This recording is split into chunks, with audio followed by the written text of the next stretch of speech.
Bon, on va parler des portes de sortie du corps, c'est-à-dire les différentes voies utilisées par le corps pour éliminer des déchets, enlever des surplus et se débarrasser des toxines.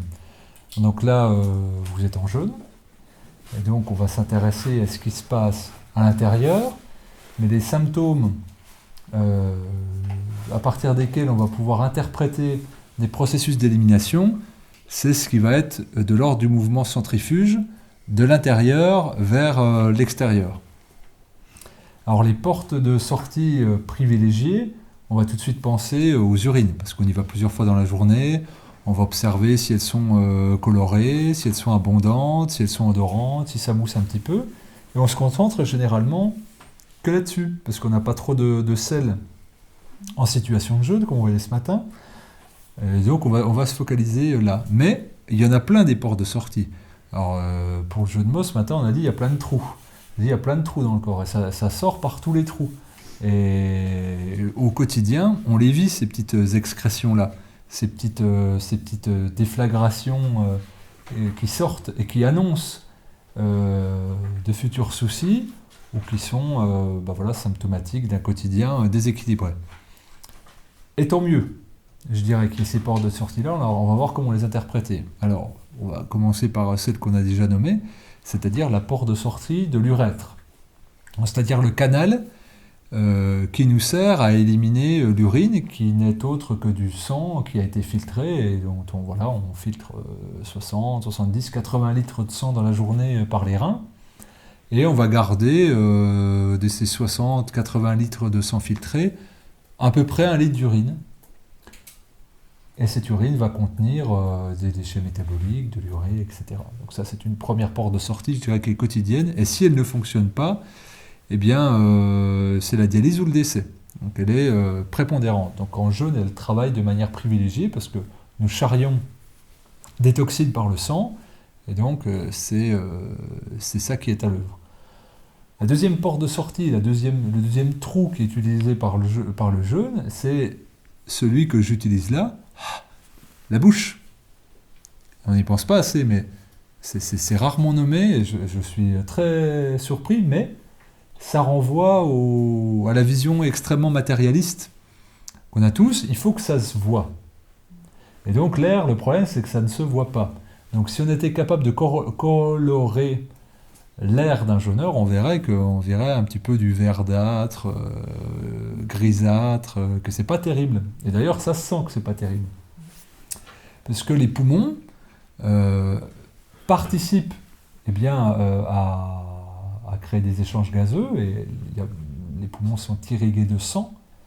Donc on prend de l'oxygène, on rejette du CO2, et donc c'est une porte de sortie fondamentale. Fondamentale. Déjà, c'est double, hein. Autant l'urètre, c'est dans un sens, c'est sens unique, autant la bouche, c'est double sens, qu'on va avoir des trous à sens unique et des trous à double sens. Donc là, celui-là, c'est le premier échappement, porte d'entrée. Je rejette du CO2, je prends de l'oxygène. Bon, il y a de l'azote, d'autres choses, mais l'azote, on s'en moque, ça intéresse là sur l'équilibre acide-base. On prend l'oxygène par le nez. Alors, par contre, c'est juste vu que je suis en train d'enregistrer, voilà. Et donc on prend l'oxygène par la bouche et on rejette le CO2. Ça, c'est la base, et c'est comme ça qu'on fonctionne, et c'est de manière autonome. De la même manière qu'on ne se retient pas d'uriner, ça se produit quand ça se produit, eh bien, j'ai pas à penser à expirer, j'ai pas à penser à inspirer, ça se fait tout seul, c'est un soufflet automatique et qui est en pilote autonome. Et donc, eh bien, je véhicule ça par un grand trou béant, la bouche. Et derrière, eh bien, il va y avoir une influence de l'intestin, de l'estomac, aussi de toute la sphère buccale. On ne va pas détailler, mais par cette bouche-là, qu'est-ce que je peux faire aussi en dehors de l'air ? Je peux cracher du mucus. Je peux avoir des glaires, je peux hyper saliver. Et donc ça, vous pouvez le voir en jeûne, et des fois il y a besoin de beaucoup cracher, donc c'est des sorties de matière où je peux excréter du mucus généré au niveau des bronches ou de la gorge, larynx, pharynx, et je crache. Je peux même vomir de la bile. Ce qui peut arriver dans les jeunes, c'est très courant. Et donc là, même si c'est plus au niveau hépatique que ça se passe, la porte de sortie privilégiée, c'est quand même la bouche où ça se passe. Donc, de l'air, on va dire du gaz, ça peut être une porte de rejet gazeuse ou liquide solide. Voilà. Mais c'est le trou complémentaire, mais qui est en adéquation, mais qui n'est pas privilégié, c'est le nez. Le nez, ça va être fait pour les échanges gazeux et le mucus. Vous ne vomирez pas de bile, parce que la communication ne se fait pas de cette manière-là dans la tuyauterie. Et donc, le nez aussi, mais c'est sur le même sens. On va dire c'est sur le même trajet, sauf qu'à un moment donné, il y a une bifurcation sur les trompes. Et donc, là, c'est aussi une porte d'entrée, une porte de sortie. On filtre avec les cils du nez l'air, on le réchauffe aussi, de cette manière-là, mais on va recracher, excréter aussi. Donc, ça fait 3 portes d'entrée et sortie, donc nez, bouche, urètre. Pendant qu'on est sur la zone du visage, qu'est-ce qu'on a aussi ? Eh bien, on a les orbites oculaires.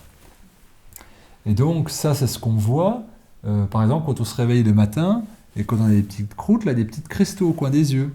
Eh bien, ça, c'est une porte de sortie. On voit que ça cherche à sortir et à aller dans le sens du dedans vers le dehors. Et donc, ça, c'est des petits cristaux de sable. Donc, ça, c'est des déchets cristalloïdes. Donc, généralement, c'est produits laitiers, céréales qui causent cela. D'ailleurs, quand on réforme son alimentation, on se rend compte que bien ces petites croûtes qu'on avait au petit caca, comme on dit, au coin des yeux, n'existent plus. Donc c'est un signal, et donc quand ça se bouche, ça crée des problèmes. Donc ça, c'est une porte de sortie aussi. On peut avoir une hypersécrétion au niveau du liquide lacrymal, mais ça, c'est plutôt des processus d'adaptation qu'autre chose, donc je vais pas détailler. Donc voilà, c'est au coin des yeux, ça peut vraiment sortir. Et puis également les oreilles, avec le cérumen, et on s'en rend compte, on graisse plus ou moins le conduit, et en jeûne, des fois, on peut avoir vraiment des choses qui ne sont pas terribles. C'est rare, mais ça arrive. Mais par contre, au quotidien, on voit bien qu'on va, selon notre hygiène de vie, qu'on va avoir plus ou moins de ce qu'on appelle de la cire qui va être présent dans le conduit auditif. Et bien là, c'est plutôt, c'est pas des cristaux, c'est plutôt de la colle. Donc là, je renvoie vers une causerie que j'avais faite, maladie à colle et à mucus. Donc colloïdaux ou cristalloïdes. Voilà, je vais pas redétailler dessus. Mais on peut avoir une hypersécrétion au niveau du conduit auditif, notamment quand il y a une hyperacidité et donc sécheresse, souvent sécheresse des muqueuses, qui sont toujours en lien avec un déséquilibre au niveau des intestins. On va dire une muqueuse, il va y avoir un développement possible au niveau fongique. Et donc souvent, quand ça dysfonctionne au niveau ORL, ça va se ressentir yeux, oreilles, et c'est quasiment tout le temps en corrélation avec les intestins. Donc on a vu les yeux, le nez, la bouche, les oreilles comme porte de sortie. Ça reste des portes de sortie mineures, sauf pour la bouche, mais c'est pour montrer que ça existe. On ne se contente pas simplement de l'urètre. Autre porte de sortie qui est pour nous évidente au quotidien, l'anus. Et là, c'est pour la défécation. C'est-à-dire, on sort les matières qui ne sont pas conservées par le corps. Le tube digestif, bouche, anus, pour schématiser vulgairement, est en dehors du corps. Ça ne passe pas dans le milieu intérieur, représenté par le circuit sanguin et lymphatique. Donc, il y a une excrétion qui se fait. Donc là, c'est un trou à sens unique. Bon, après, il y en a qui peuvent dire on peut faire l'utérothérapie, on peut faire rentrer de l'eau, ou on peut faire de la nutrition avec des implants, je sais pas moi, de jus, voilà, pour aller nourrir la muqueuse intestinale, etc. C'est pas l'objet. Là, on voit bien qu'on est dans l'intrusif, sinon on pourrait dire la veine, on peut percer dedans. Enfin bref, on va rentrer dans des schémas classiques, naturels, et où on va pas dans l'artifice. Donc c'est une porte de sortie qu'on va utiliser quotidiennement, pluriquotidiennement, etc. Pareil, de manière autonome. La selle arrive tranquillement par un péristatype réglé en fonction de l'énergie nerveuse, du volume de fibres et du volume des aliments qu'on a ingérés. Donc c'est une porte de sortie importante qui s'active en jeûne Bah, selon les priorités du corps, hein. Des personnes vont jeûner pendant 3 semaines sans avoir une selle et d'autres vont avoir 4-5 selles sur une semaine. C'est totalement variable. Quel est le terrain, quel est le besoin, quelle est la priorité de l'organisme, quelle est l'orientation du système nerveux, enfin de l'énergie nerveuse plutôt pour aller détoxifier dans un sens ou dans un autre, c'est autre chose. Donc voilà, là pour la défécation.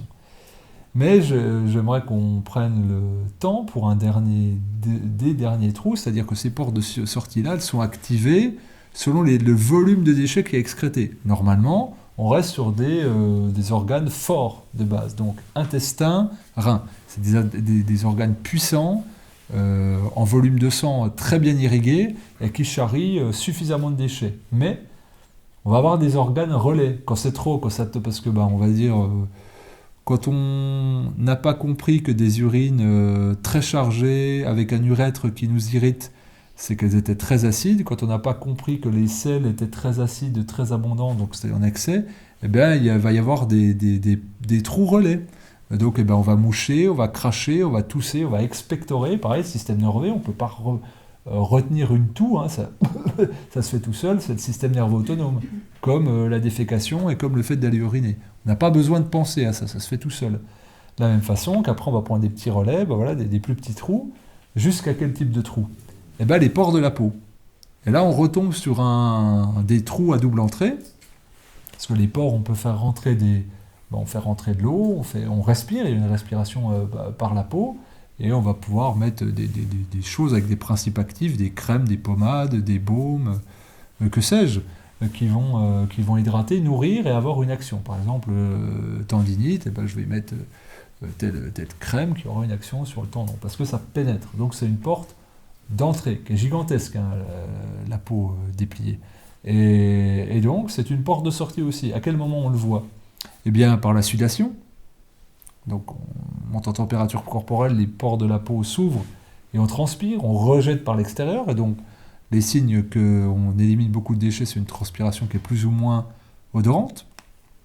Et puis on va aussi faire des éruptions cutanées, on va avoir des dermatites, des rougeurs, des psoriasis, de l'eczéma, donc qui témoignent d'un déséquilibre interne et une tentative du corps d'utiliser en tant que relais la peau, comme un organe intermédiaire pour dire là ça déborde, ça clignote rouge, et quelque part il y a quelque chose à faire. Et puis on va avoir de l'eczéma suintant, on va avoir de l'eczéma purulent, on va donc faire des boutons de pus, donc là c'est le système lymphatique qui est encrassé, et on va faire des abcès également, des kystes, c'est qu'ils vont éclater. Le symbolique est très fort, c'est-à-dire ça grossit, il n'y a plus de place et ça éclate et ça déborde du corps. Donc dès l'instant qu'il y a manifestation d'éruption cutanée, problème de peau, c'est que c'est rempli à l'intérieur. C'est que tous les trous sont surchargés, notamment les trous urètres et le trou anus. Ça ne sort pas assez. Il y a plus de volume à sortir que de capacité à sortir par ces portes-là. Et la bouche aussi. On va retenir les 3 importants, c'est bouche, urètre, anus. Et quand ils sont surchargés ou sont fonctionnels, eh bien, il y a des relais, la peau, les yeux, les oreilles. Mais la peau, on a tendance à trop le minimiser. C'est pour ça qu'une des premières améliorations qu'on voit en jeûne, ou lorsqu'on modifie son hygiène de vie, t'as une plus belle peau. Eh bien, parce que c'est l'organe qui a été sollicité le moins rapidement dans le processus d'intoxication de notre hygiène de vie, et on va travailler à rebours, donc c'est celui qui sera soulagé le plus rapidement. Et ensuite les reins, et ensuite le foie, ceux qui vont dans les organes forts. Donc, nous, le but, c'est pas de se dire « je me lave beaucoup les oreilles, je me gratte bien le caca des yeux, je me mouche ou je me mets des pommades, etc. » pour masquer les symptômes de portes de sortie qui sont en hyperfonctionnement dû à un encrassement. C'est plutôt d'en prendre conscience. Donc là, le but de la causerie, c'est d'être pédagogique, de dire au quotidien, observons ces symptômes qui nous paraissent bizarres. Tiens, j'ai des petites dermatites, des petites rougeurs, tiens, j'ai des petits boutons, puis c'est tout, quoi. Ou j'ai des croûtes au coin des yeux, ou tiens, j'ai les oreilles, c'est tout. C'est pas suivi d'effet. Et la plupart du temps, vous allez aller voir des praticiens de santé qui vont vous dire, c'est comme ça, ça sort du nez, mouchez-vous, crachez, lavez-vous lavez-vous les yeux, lavez-vous les oreilles, et mettez de la pommade apaisante, soit de l'huile amande douce, soit de la cortisone, selon la gravité. Mais en aucun cas, on va dire, bah tiens, c'est un excès de toxines. Là, votre système s'affole, il y a trop à gérer et ça ne peut pas sortir assez. Nous nous occupons justement de ces trous délaissés. Donc on observe chaque petit détail, chaque pore de la peau pour voir ce qui se produit.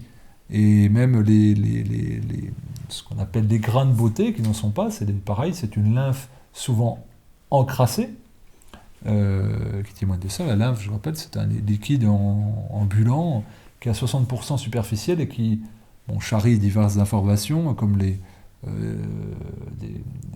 éléments du système immunitaire, des lymphocytes, mais surtout tous les déchets. Et donc, lorsque c'est trop, eh bien, souvent il y a des ganglions lymphatiques s'hypertrophient, et puis il peut y avoir des apparitions cutanées. L'important étant de ne pas mésestimer, je dirais, le rôle de toutes ces portes de sortie-là, de vraiment être au quotidien vigilant, et en période où on va faire des détoxinations, donc des diètes, des monodiètes, des jeûnes, d'y prêter attention, puis de se dire, tiens, dans mon quotidien, je n'avais pas fait gaffe à ça. Tiens, c'est vrai que là, je transpire moins depuis que je mange... tu disais, je mange plus de céréales, je transpire plus, je ne plus c'est quand même étonnant, ça. Tu vois, des trucs tout simples. Et bien moi, quand j'ai arrêté les céréales, c'était des petites croûtes au coin des yeux, et en effet, transpiration odorante.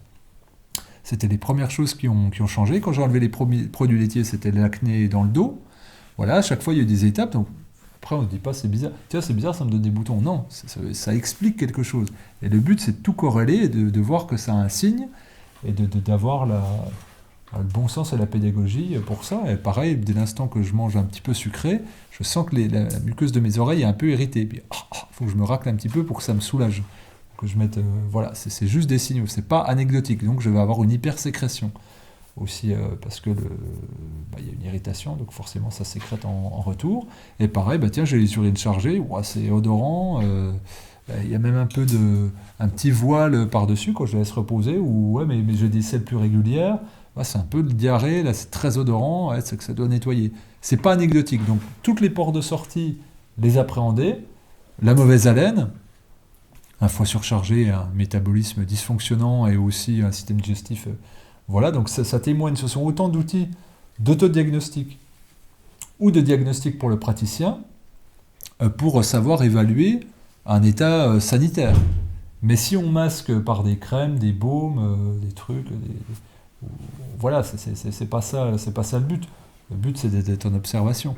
Donc quand on se lève le matin, est-ce qu'on a des croûtes, comment on urine, comment on défèque? Il faut regarder tout ça. Et ça, ce sont les meilleurs indicateurs possibles pour savoir ce qui se passe à l'intérieur, parce que le produit de ce qui sort, ça vient d'où? Ça vient bien de l'intérieur. Donc ça doit nous dire je suis en équilibre ou je suis en déséquilibre. Et faire l'observation quand on a une bonne hygiène de vie, comment ça se passe, et quand j'ai des écarts, par exemple quand je mange pas très bien, quand je stresse ou quand je fais des excès de table, comment se manifestent les ports de sortie de l'organisme. Et une fois qu'on a ces petites clés-là que j'ai essayé de transmettre, on peut s'auto-évaluer et puis se mettre dans des dispositions correctes pour une bonne conduite de sa santé.